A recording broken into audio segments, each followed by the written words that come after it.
choice question. You need to look at two things. It says four loops of wire move with a velocity near a long straight conductor carrying a current as shown. Which loop will have an anti-clockwise current? That was the multiple choice question. And it's been adapted in a lot of different ways since then by people. So if you have a wire, so I'm just going to draw one here. Still with pink. I'm going to change my color now, I promise. Okay, so there's my current going upwards. Now there's going, so the first thing you're going to do is you're going to use your right hand rule. So use your right hands, put it up in the air, and you're going to point your thumb in the direction of the current to the top of your page. Remember, you only have your page to work with. So when you refer to directions, say top of the page, bottom of the page, left, right. Don't go up, down. Because what does up actually mean? Is it up from the page? So rather use your page as your reference. So if you point your thumb in the direction of that current, you're going to have a magnetic field forming that goes in and out, in and out. Okay, it doesn't form, it forms concentric circles, so you can't go like this. No, it's not a coil. So that means on this side, it's going to go into the page and then go at the back and come out of the page, into the page, out of the page. So this is going to be the magnetic field around the wire. But now remember, the further we go from the wire, the weaker the field is going to get. So that means the crosses are going to be further and further apart as we go further away from that current carrying conductor. And the same will happen on this side. The dots are going to be moving further and further away from each other because the magnetic flux density is going to be decreasing because it's not a uniform field. Remember, in a uniform field, the magnetic flux density will be constant. Now we have a loop. So if we loop at the loops, if we look at the loops, so I'm just going to make one. No, we don't want the same color. Okay, if we have our loop, and I now move it the way it's being moved in that question. Oh, it will work now. Bear with me. There we go. Oh, it just moved. There we go. Okay, so if I take my loop, there we go. But every time I wanted to move it doesn't want to move. Okay, here we go. All right, so if I'm moving for that first one, for A, it's moving from far away to closer. So look what happens to the dots. So I'm moving from far away and I'm moving closer, closer, closer, closer, closer. So what you must remember now, the current will be induced to oppose the change in magnetic flux. So the change in magnetic flux, if I go and move my loop, as I'm going closer, what's happening to the dots? Are they increasing or decreasing? That's what you need to ask yourself. So as I'm going closer, closer, closer, the dots are increasing. I'm hoping that you are saying. So the change in magnetic flux is an increase in the number of dots. So if I want to counteract that, oppose that, I must go and make crosses. So now you use your right hand rule. Crosses means into the page. So you stick your finger into the page and then you will see if you, so that's your right hand rule again for a solenoid.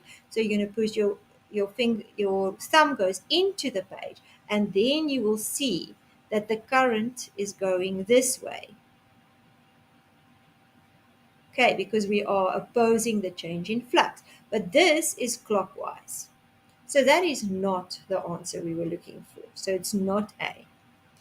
Then if we look at the next one for B, now we're taking our coil again and we're moving it away. So now if you look what's happening, the dots are decreasing. So the change in magnetic flux is now a decrease in the dots. So if the dots are decreasing, I want to increase them. So I'm going to make more dots. And if I make more dots, now you're putting pointing your thumb at your face out of the page. So if you're pointing your thumb out of the page towards your face, I hope you guys are doing it as I'm doing it. So out of the page towards your face, you will see that your fingers then curl in this direction, and that is clockwise. So the answer for that one was B. Oh man, sorry, anti-clockwise. So the answer for that one was B. Just so that to make sure this one, if I'm moving that coil in the direction of C there, then you're going to, the dots are going to move with me now. Okay, if I move it in the direction of C, then if you look, you can see there, no change. So if it's moving like this, there's no change in flux. Again, magic sentence. If the change in flux is zero, the induced EMF is going to be zero, and therefore the current will be zero. Guys, please, I'm promising you, you're going to use that sentence. So just make sure that you can do it. And then just to make sure for D again, for D, we're moving away, so that means the crosses are decreasing. So to oppose that, I want the crosses to increase. Crosses means into the page, and that gives you a clockwise direction again. So it was only B that was right. So now, I hope you guys get that one now. So now we can go to back to this one. Okay, I lied. Yeah, I did say 2 years. Or did I say three? I don't know. This was a level 4 question. So, but the last 2 years, definitely, they were not electrodynamics. So if I look at this question, so it's similar to what happened there, or there's the same concepts used. It tells you a uniform magnetic field points upwards. So the magnetic field are these lines that they're giving you is the magnetic field lines. So that is my uniform magnetic field. So why I'm emphasizing that is when people answered this, they wrote pages and pages and they kept on going on about how the magnetic field is changing. It's not. They told you it's a uniform magnetic field. So please, that was already there. Then a wire is perpendicular to the paper.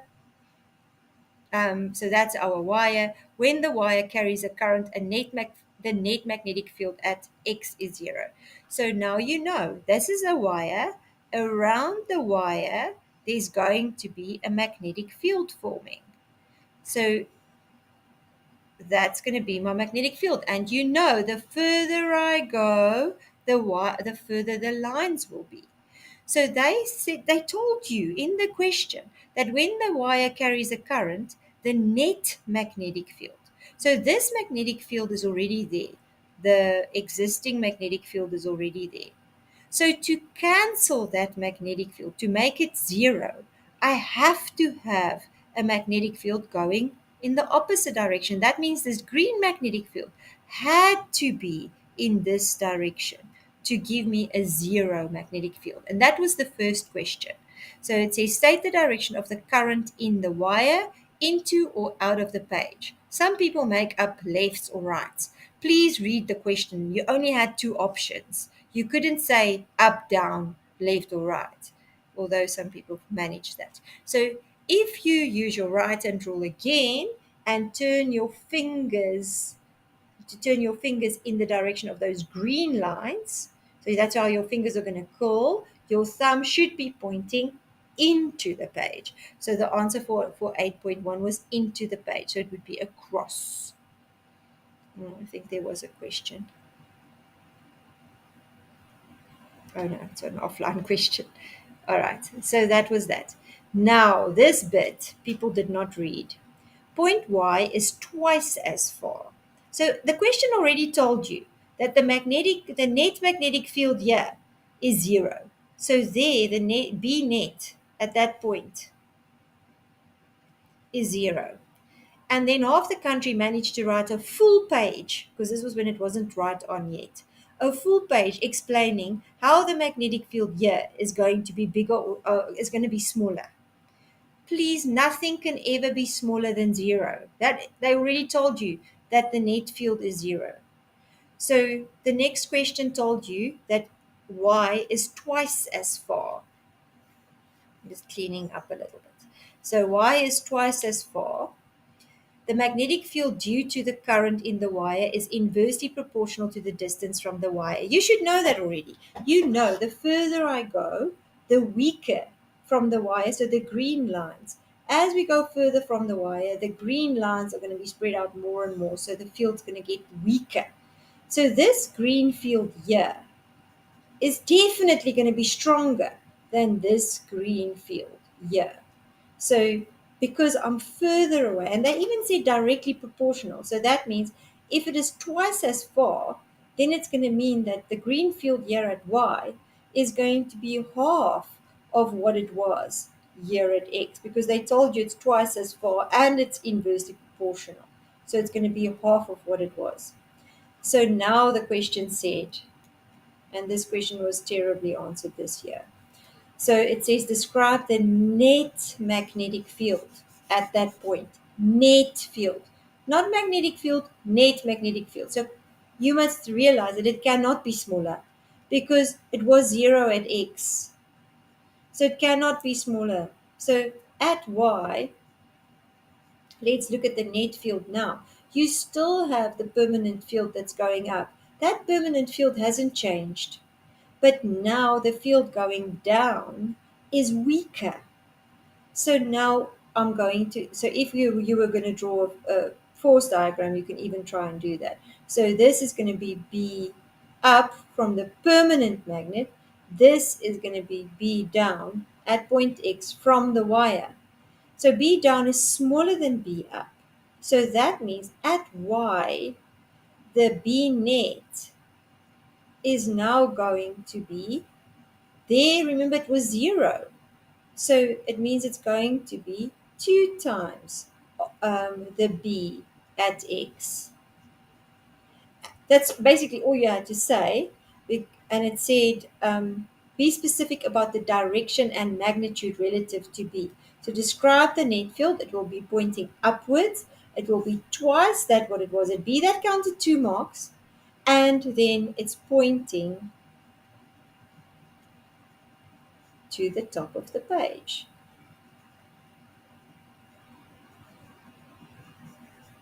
Okay, and it didn't ask for an explanation. It just said describe. Didn't ask to explain. So please, people, if the question doesn't ask you to explain, don't. This was the worst question, I must admit, that I've ever marked in my life, because people literally, for this 4 marks, some people wrote full pages to 1.5 pages. And that is why I say to you, now that it's a full-in paper, please, if you're going over the number of lines that are given, you are 90% on the wrong track. Yes, David.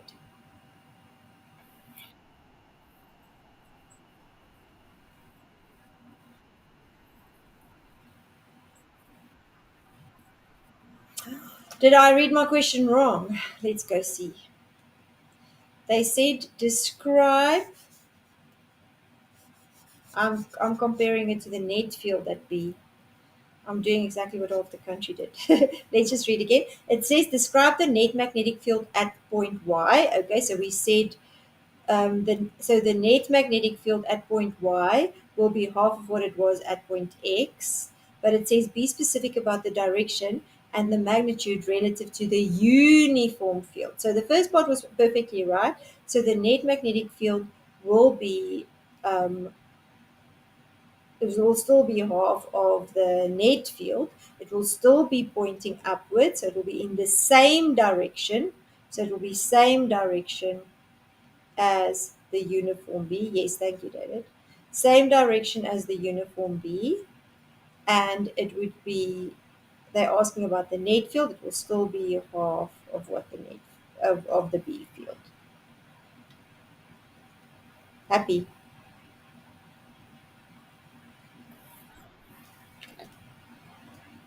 Yeah, sorry, I didn't read the question. It's to the uniform field. So I did made the same mistake as what many people did. But just remember that nothing can be smaller than 0. That was the biggest mistake people made. The direction most of the people got right.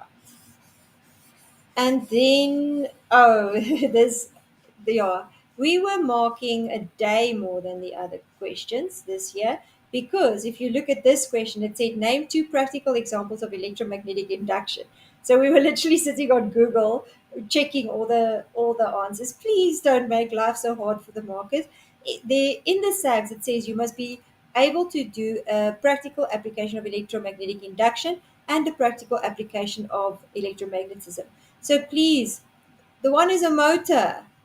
If you have a current giving you a force, an application is a motor. And then a practical example of electromagnetic induction is basically a generator. So anything that generates power, don't make it too complicated. A wind turbine generates power. Anything, a bicycle light generates, goes from a force to a current. So please don't make up weird and wonderful answers. Just stick to the normal ones. This question also wasn't greatly answered. I took the part away. No, I don't think anyone has problems with drawing the field. Just make sure that you can draw the fields properly. And like we said before, keep it simple. Then states Faraday's law of electromagnetic induction. Remember, you've got the equation to help you. EMF induced is directly proportional to the rate of, rate means there's a delta T at the bottom of the line, change of magnetic flux or magnetic flux linkage. And then Lenz's law says that the current induced will flow in a direction to set up a magnetic field to oppose, that's why the negative is there, oppose the change in magnetic flux. All right, so here it says, why does the voltmeter have a zero reading? Please remember magic sentence. The voltmeter has a zero reading because the it says the coil is at rest.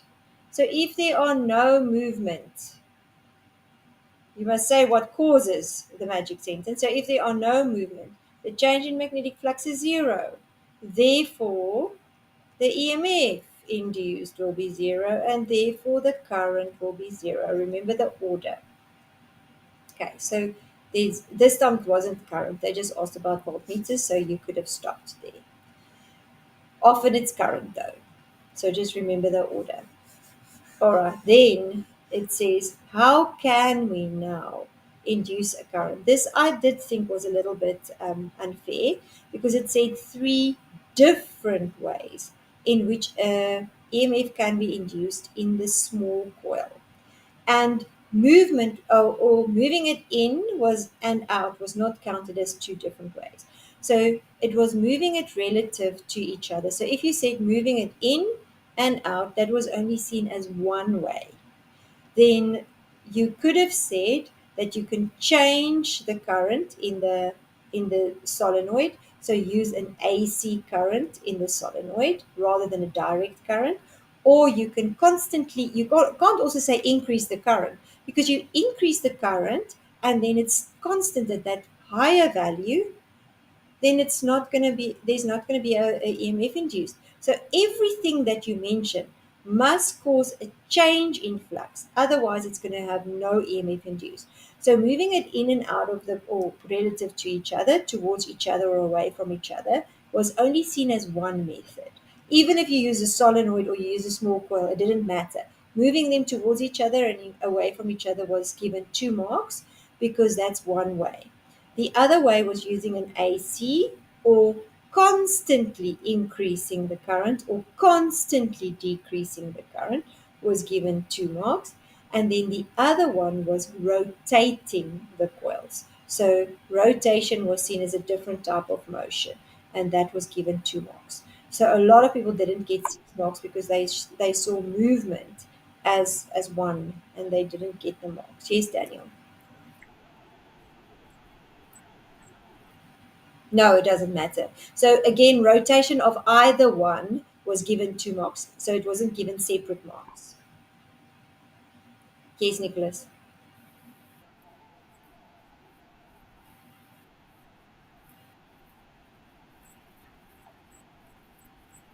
We didn't give that marks because they said that you can't add extra apparatus. I almost cried. I know, I know. So don't, when you get a question like this, then try and answer it first without adding any extra apparatus. If you can't think of any other way, then yes, you can say move a magnet. Because it did say an EMS can be induced in the small coil. They didn't say you have to use the solenoid. So I agree with you. We did try and fight a few times to give more marks for this question, but because it was rated the level 4 question, also the rating of the question also determines how strictly we mark it. If it's a level 1 question, we mark it very wishy-washy. But if it's a level 4 question, you must know what's going on, and that's why we marked it pretty strictly. I did feel that it was a little bit mean, but magnets wasn't given a mark. Daniel?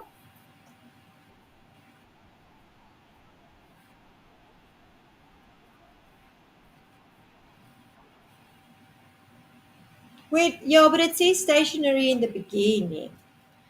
So, okay, let me just go back. Sorry, I'm not on the question. It said, yeah, small coil is at rest, station. So both of them are at rest in the beginning. So both of them are at rest, and that is why this question was valid. The voltmeter reading was zero. Now, the next question says, state three different ways in which an EMF can be induced in the small coil. So now you have to move something. So it's not still stationary. You now need to do something to make a current. It's not stationary anymore. They never said that they are not able to move. They just said they are stationary in the beginning. Okay. I can see how the words can be confusing, but no. You must move it. There's no other way. Or there's no other three ways. Because then if you listen to that, then the only thing you can do is change AC. That would be the change it to AC. That would be the only way you can do it then. Are you okay, Daniel?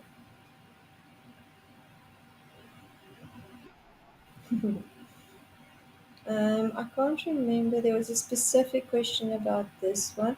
Oh, yeah, this was just, although your SAG says only DC motors and only AC generators, this could be asked. So just be careful because this was giving you a thing. You don't really know that if they don't tell you what the input is, remember you don't know if it's a generator or a motor. So that's why this question actually said so. It said it could be used as a DC motor or a DC generator. And then people all whined and said the DC generators are not in the SAGs. But actually rectification is. And because rectification is, you can still say it's a DC generator because remember what we said to change the current into DC at the generator, all you have to do is put a split ring in there, a slip ring in there. So it could DC goes with split ring. So you can see it can be used as a DC motor because it has a split ring. It can also be used as a DC generator because it has a split ring. So yeah, please remember that. So a letter P is then the split. Oh, please don't get it wrong. Do not say split rings and do not say slip rings commutator. Rather than leave the word commutator out. But it's a split ring commutator. The other two that are like that are slip rings and no commutator word after that. So split ring commutator, but slip rings. Okay, I can't. They ask it all the time, so don't get it wrong. Then explain how this device will work as a DC motor. So for it to be a DC motor, it says input required. So for it to be a DC motor, you have to have a DC current. So you have to have a battery basically. So you have a DC power source and then it will behave as a DC motor because the split ring would would change the direction of the current every 180 degrees, causing the motor to turn in one direction. And then it says explain how it could be used as a DC generator. And again, you must refer to the input and how it functions. So for DC generator, you are generating a current. So now you would have, if it didn't have the split ring, you would create AC. Remember, it will create AC all the time. So it would create AC, but now because of the split ring, if every time the current wants to change, so again, it's that thing, every time the current wants to change this to another direction, the split ring swaps it. Split ring swaps it. So you get the full wave rectification. So you will have DC coming out. This actually should have said, it was one of the suggestions made that it should have said output, because in a generator we care about the output. So it's called a DC generator because it gives out DC. And in the motor we care about the input. It's called a DC motor because its input is DC.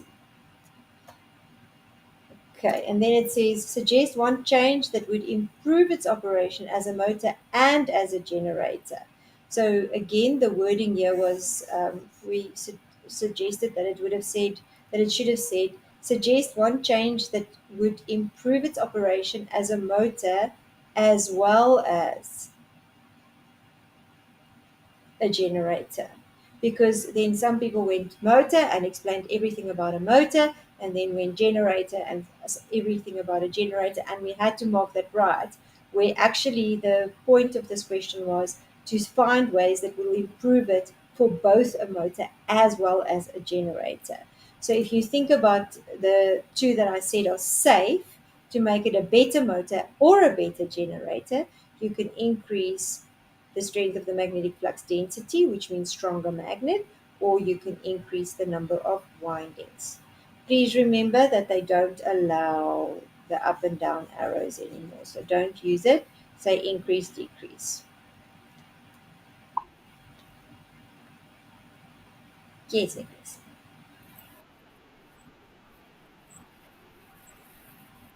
Remember, it's a loop. So this time, it's it's Faraday's law. It's not a motor. In a motor you can say increase the I wouldn't say length, no, because it's not length. Stick to length when it's a straight conductor.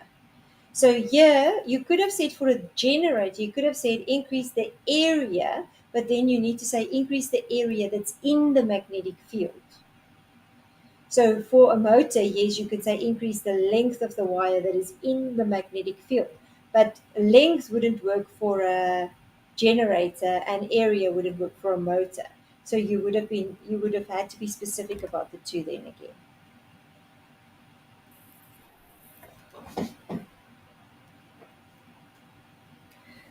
Okay, let's move on to the next question. This was some of you had different parts of this question, so I'm just going to do the whole thing.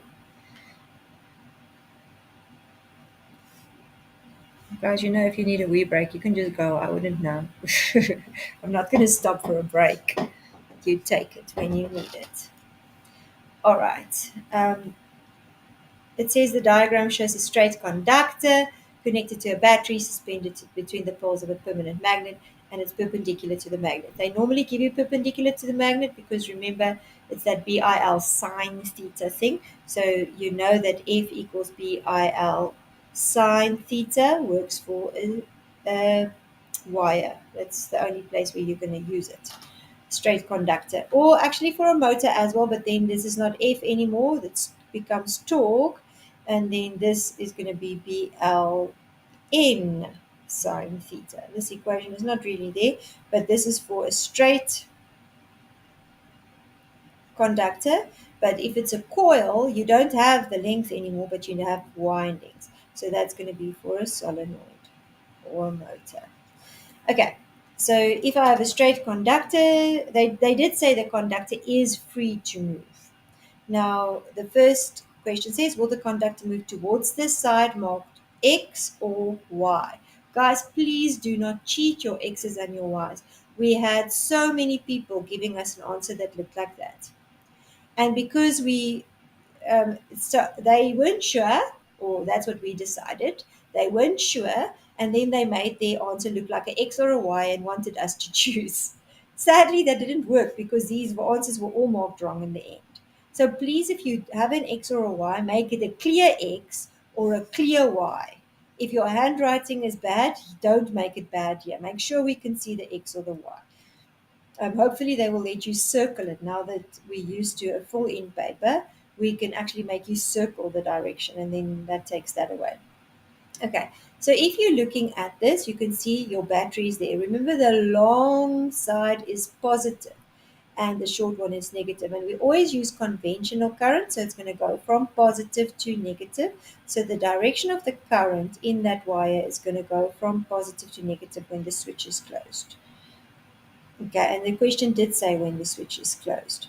Because if the switch is not closed, it will not experience a force because then there will only be one magnetic field. Remember, it's because there are two magnetic fields that there's a force. Okay, so that way, so that means you use your what do you call it, Fleming's left hand rule or the slap rule.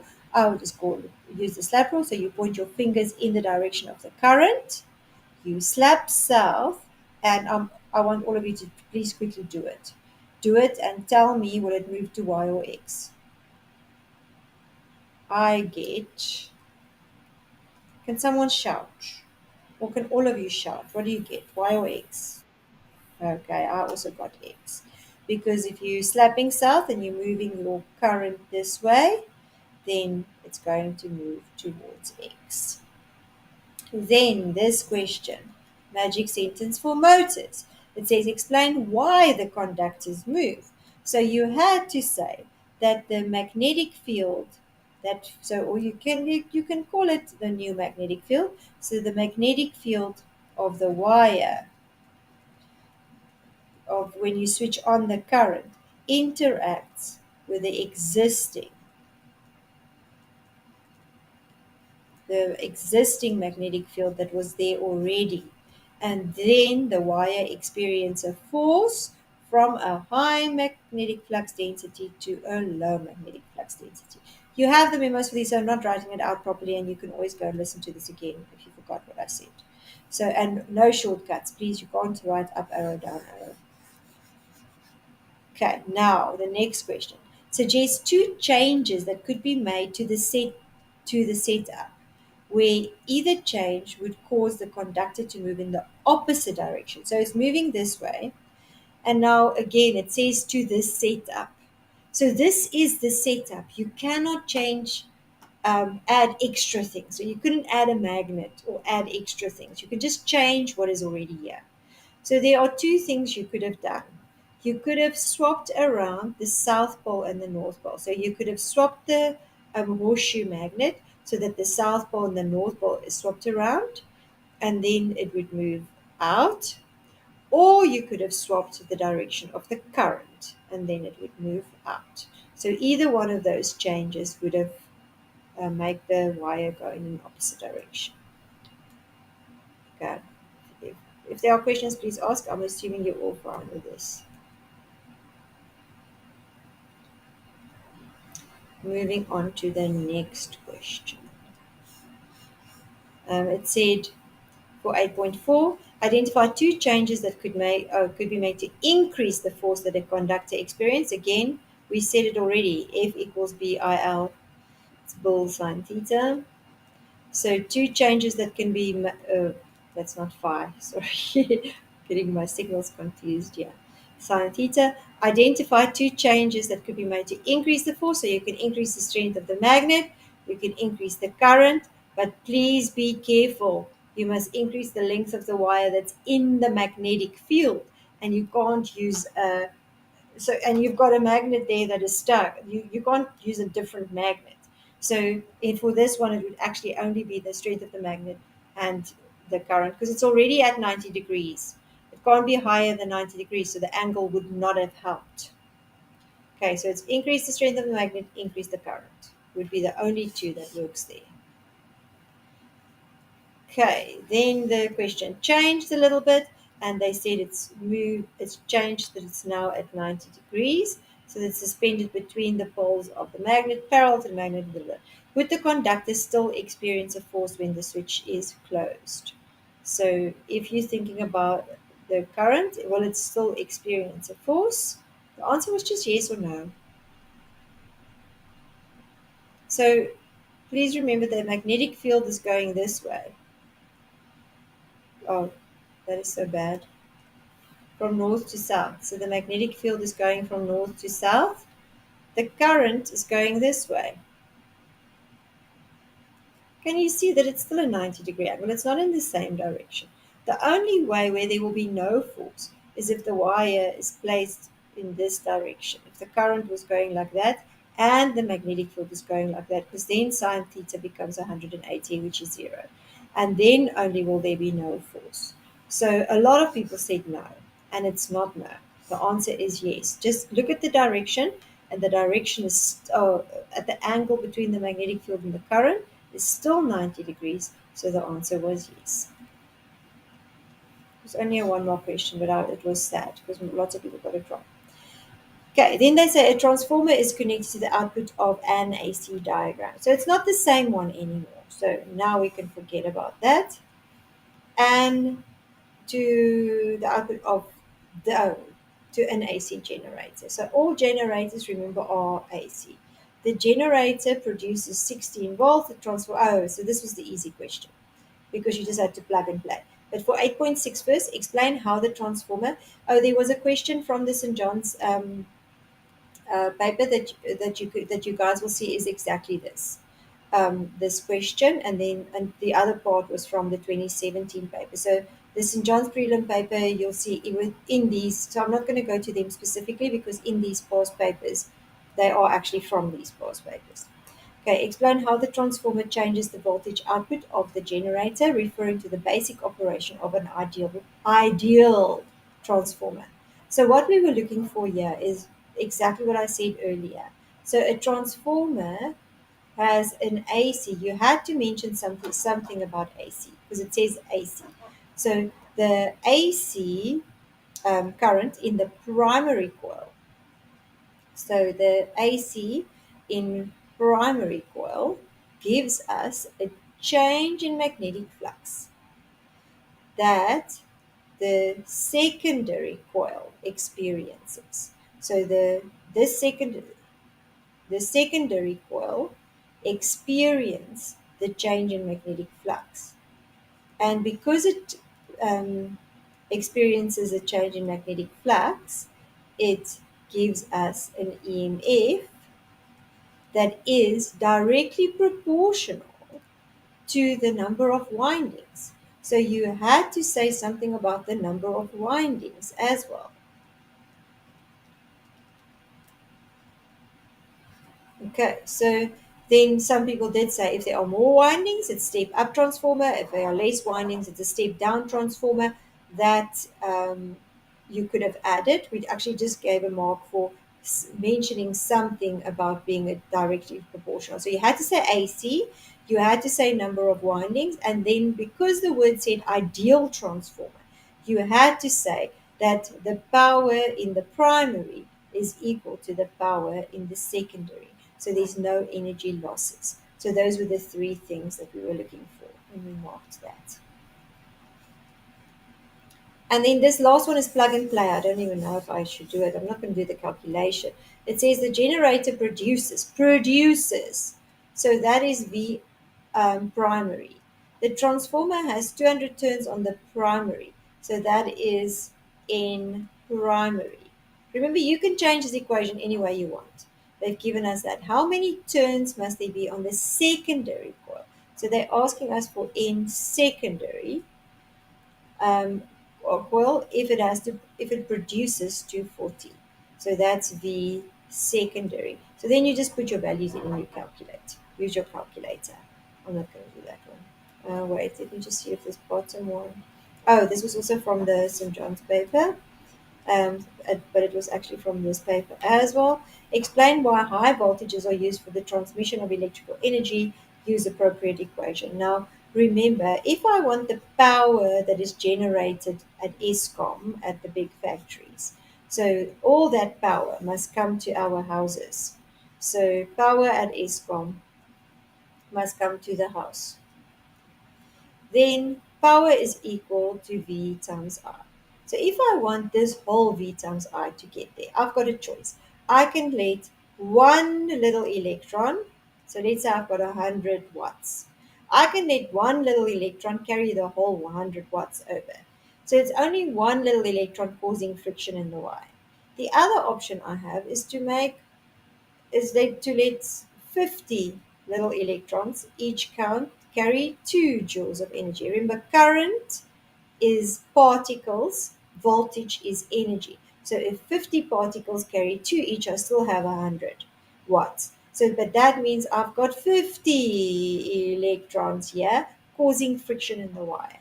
So the reason why we want to step up the voltage is to for the power to remain constant, so that we don't lose power or energy.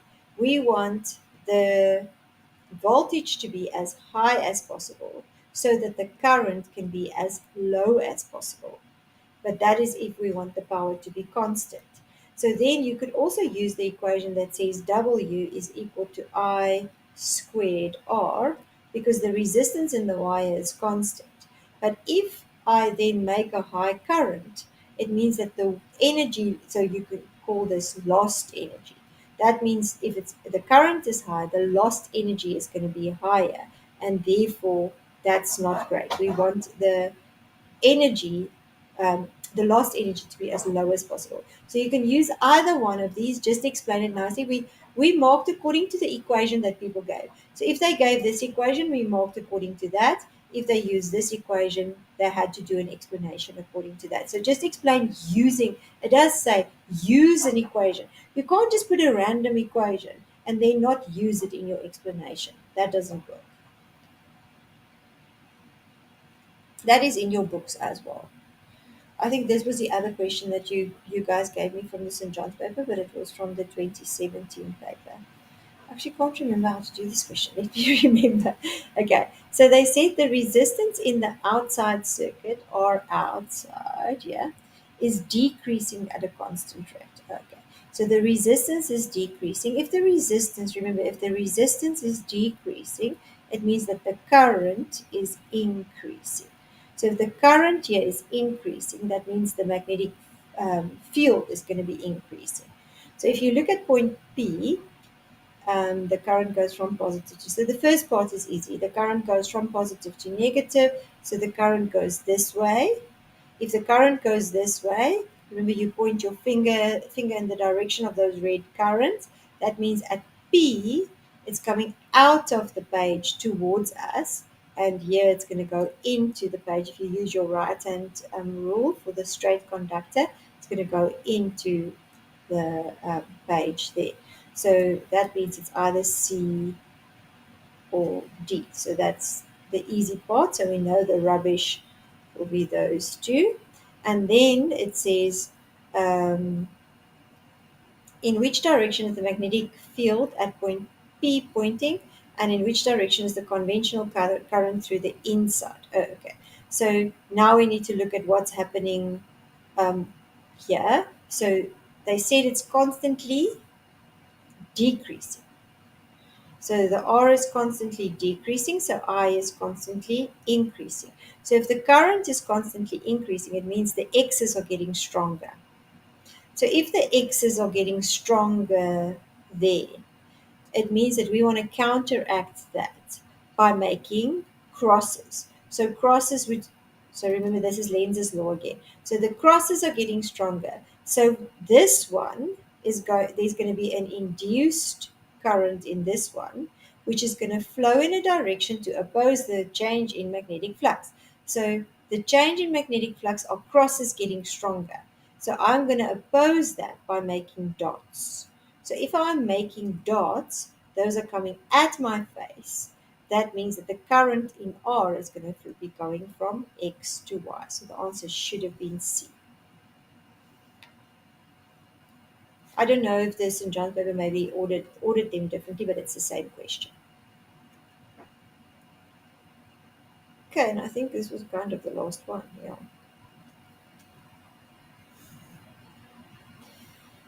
Okay, so this they haven't asked the proper motor generator for a while. So this was actually, people were very grateful about this because we spent so much time on it and then it's not asked. But it says the diagram illustrates an electric generator. If it's a generator, you should know that the energy conversion is from mechanical energy. Ooh, that's nice spelling.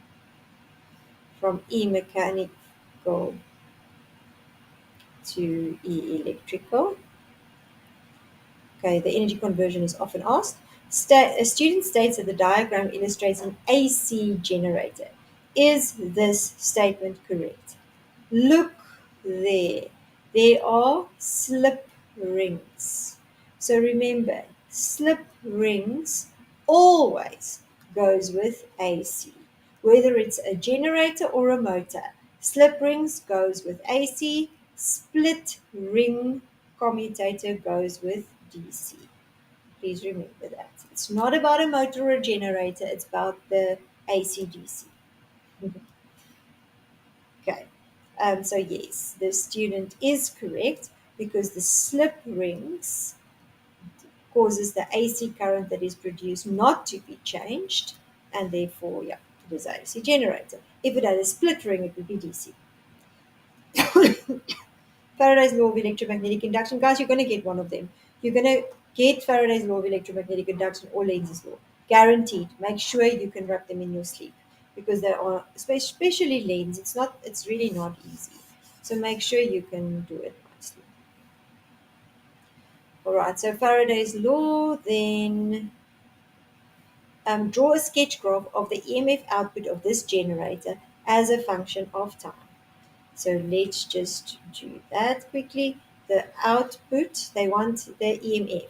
Now I always want draw the phi one first because it's the one that's easy, even if you do it rough for yourself, because you can clearly see I'm interested in this area here.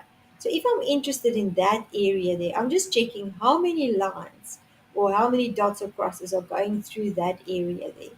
And if you do that, you can see at the moment when it's like this, the field lines are going in the same direction or in the plane of that.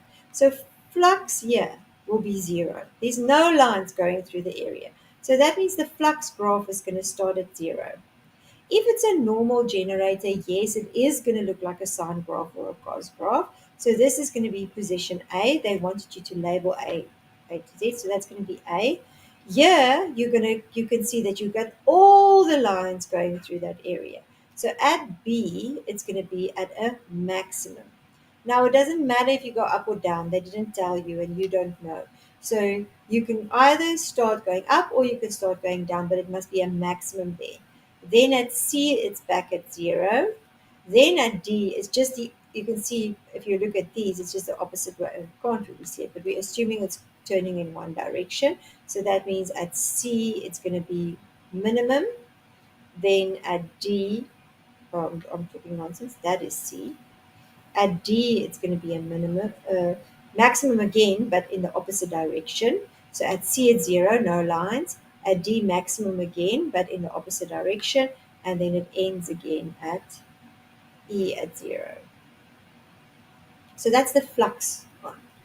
But now they wanted the EMF. So often they give you the flux and then you must go to the EMF. So if they want the EMF, just remember that the EMF is the negative of the gradient. So just ask yourself, what does the gradient look like there? So draw a little tangent and I can see the gradient is positive at that point where it starts, and to go from phi to EMF, it's minus the gradient. So if this gradient here is positive, I know I'm going to start with negative. Here, the gradient at that point there at B, draw a tangent, the gradient is zero. So that means, so this is A, sorry, I don't know what to do. The gradient at the maximum there, then at B, the gradient is zero. And once you have that, you can literally just draw a full, because that was one full rotation, so it's going to be one full rotation, yeah. But you can check it if you want. You can see again that here at D, zero, so that means it was, here, D was zero. The maximum positive, so it's going to be maximum negative. At C, maximum negative, so it's going to be maximum positive. Okay, so don't let the graphs confuse you. Just always think it's negative of change in y over change in x. And then it says briefly explain why you label point C in the position as shown in your answer. So if you're looking at point C, there, that is where, yeah, the flux is, okay, so yeah, the, the EMF is a maximum. Now remember, they've just asked you about Faraday's law and you're going to use magic sentence somewhere. So they say, explain why you label C in the position that you show. So C was at a maximum EMF. So that you're going to just go to magic sentence. C is at maximum EMF induced due to maximum change in magnetic flux. So you didn't actually even have to look at the graph. You just know that if it's a maximum EMF, it means that the change in flux must have been a maximum.